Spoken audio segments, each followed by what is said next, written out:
Welcome to Chillin' 101. We hope this video helps. You start by getting the only reliable method, a trainer that controls weather. First, make sure you have the PC build of GTA V and back up your GTAV folder and saves. Next, download scripthookv and scripthookv.net. These let trainers run native functions. Finally, get Simple Trainer or Enhanced Trainer and extract the SE/DLL files into the main GTAV directory. Once done, do not launch Steam or Rockstar until files are in place.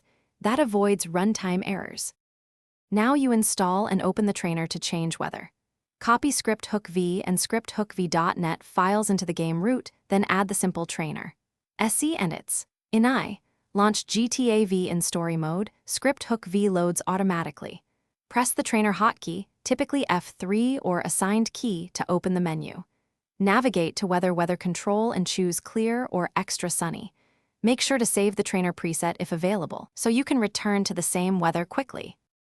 Finish by locking the weather and saving settings. Use the trainer option to set clear or extra sunny, then enable force weather or the persistent weather toggle so rain cannot return. After you confirm, test by moving across the map and reloading a quick save to ensure persistence. If the trainer fails to load, make sure scripthookv matches the game patch. Update scripthookv after each Rockstar update. If crashes persist, remove recently added mods and reinstall scripthookv cleanly. Thanks for watching. Consider subscribing if we helped you.